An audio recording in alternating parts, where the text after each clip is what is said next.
that was a straight 9-to-5 job, never a job that required going and working for somebody. He farmed, he hunted, he trapped. He made whatever it needed for his family. And he had a pretty large family. Miller was a Christian man. Miller went to church. And I was told that you could stand on the front porch of the church that Miller attended. And on the other side of the ridge, you could hear Miller start up his truck. An old model something, early 1920 something. And you could tell where Miller was by the sound of that truck, putting its way around the ridge coming to church. Now sometimes you could tell that the truck slowed down a little bit, the sound of the engine. Sometimes you could tell Miller stopped, and then it would take back off again. Miller would come around the ridge and pull up to the church, and that truck would just be filled up with people. People hanging all over the thing. Now he slowed down just enough for the kids to jump on while he was moving. He stopped for the adults and the maybe some seniors that needed to get on. Miller brought people to church. Got time to go, Miller would get in his truck and he would take off, taking them back home with a couple kids running after him. That was a little late getting to the bus. And that's what Miller did. That was what he felt called to do. Miller had a son. Miller's son's name was Jack. And in the late 1920s, 1929, 1930, right around in there somewhere, the church that they attended had this real radical idea. They were going to start Sunday school. The idea of Sunday school was beginning to make its way through the mountains of North Georgia. So somebody ordered a bunch of Sunday school books, a teacher's book and all that, and they divided the church up into classes. And they were going to have Sunday school. They asked Jack to teach the Sunday school class, the adult Sunday school class. Jack was 16 years old. And you may ask, why did they ask a 16-year-old to teach a bunch of adult men and women? And the answer is simple. Jack could read. Jack was in high school. Going to high school at that particular time for a young man was was not the norm. In fact, it took Jack to the time he was 20 to finish high school because work and stuff got in the way. But here's what Jack would do. Every Saturday afternoon, after everything was done, he would take that Sunday school teacher's book and his Bible, and he would go into the little town called Canton. And in Canton was a retired preacher. And Jack and this retired preacher would sit on the front porch. Jack would read them quarterly to the preacher, and then he and the preacher would discuss that Sunday school lesson. They would put together that Sunday school lesson, and then the next Sunday morning, Jack would teach it to the men. Why? Because that's something Jack could do. There was a man by the name of Ben. Ben moved from the hill area of North Georgia. He had always been a sharecropper. And you know what a sharecropper was. He lived on a farm. He planted the crops and harvested the crops.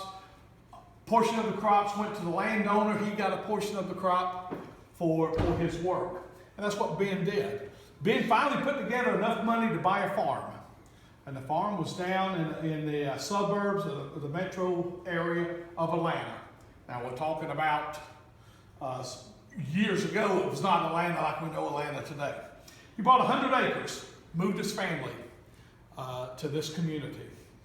And Ben would take his family to church every Sunday. He would go into Marietta, to the First Baptist Church in Marietta. I'll tell you, Ben didn't like the church, really. He was a country man. And the Marietta church was a city church. It's what they called high church. They didn't church like he did. And he wanted a church that he was comfortable with. So he started looking around his community. And there was an old one-room schoolhouse over there.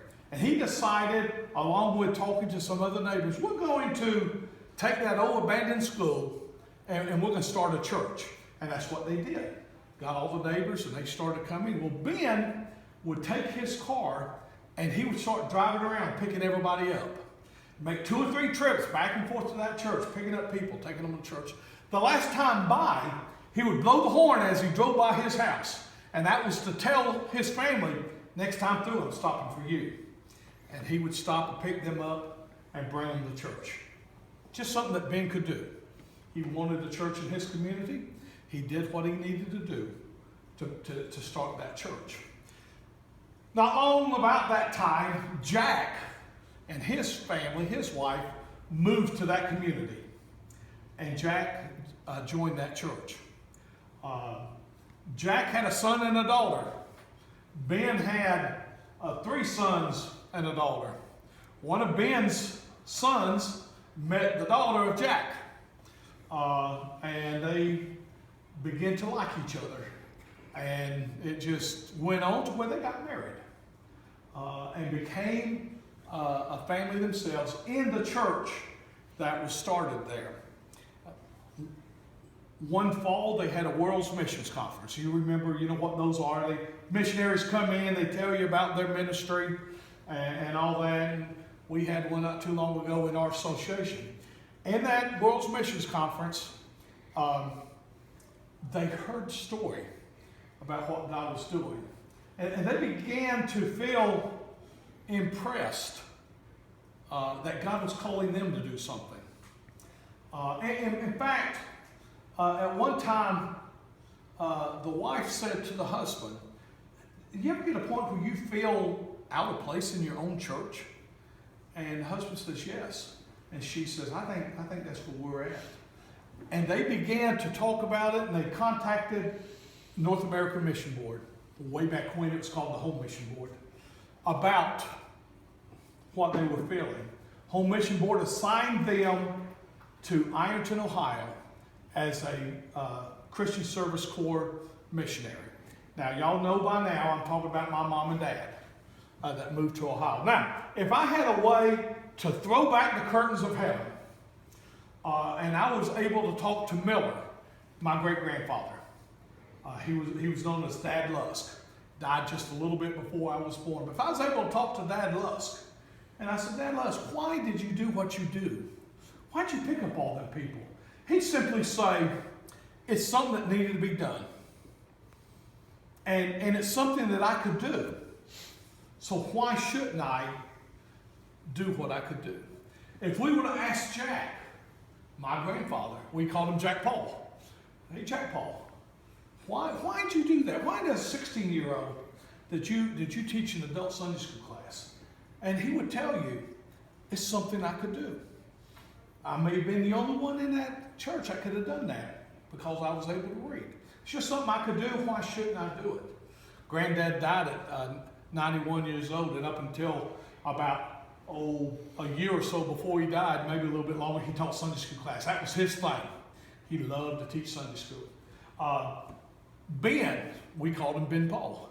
If we would ask Ben Paul, "Hey, why'd you do that?" He'd say the same thing. "Folks needed to come to church. I had a car. I could go get them. It's no big deal. It needed to be done. I could do it." We'd ask my mom and dad, Joyce and Lamar, "What possessed you to go to Ohio?"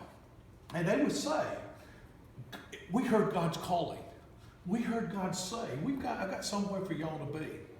And it just so happens it's Ironton, Ohio. Mom and Dad moved to Ironton. At that time, it's just me and my brother, middle brother, Mike. Matthew didn't come along until a couple years later. But Mom and Dad moved to Ironton. When they moved there was 4 of us. We found a man, his wife, the man's mother, and the man's 13-month-old daughter, trying to start a Southern Baptist church. We doubled their attendance when we showed up. Went from 4 to 8.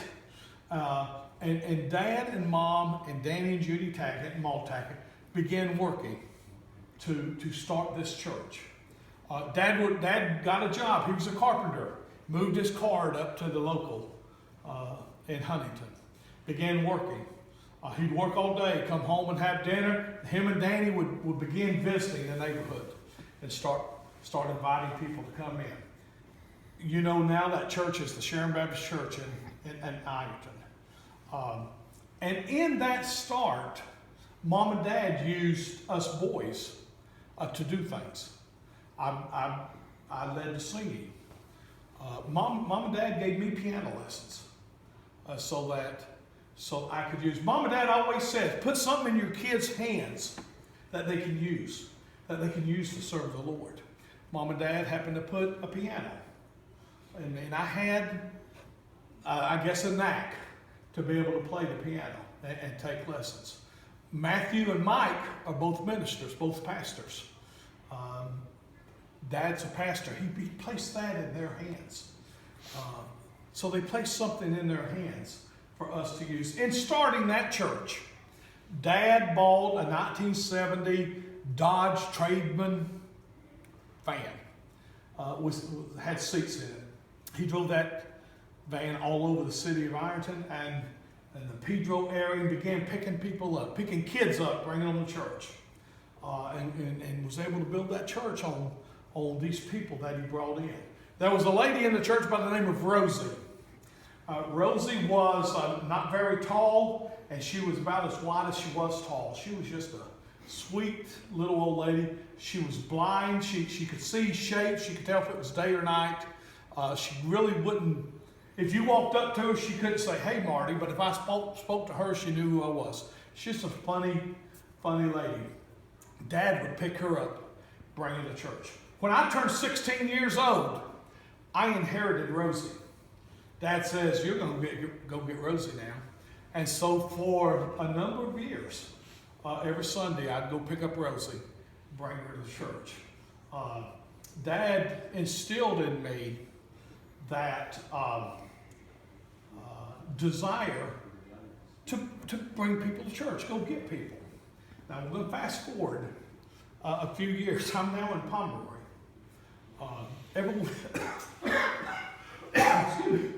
Every Wednesday night, John and I and another man get on church buses. And between those three buses, we bring in about 40 kids, 35 or 40 kids every Wednesday night. There's a lot of people in our church that don't want to drive the bus. They don't want to deal with the kids. For some reason, God has impressed upon me and John and Brother Dick to do that. We're going to talk about tonight, what is your passion? Right now, my passion is these kids. We go and bring these kids in and out of situations that no child should be in. Parents that have split up. Parents that seemingly don't care.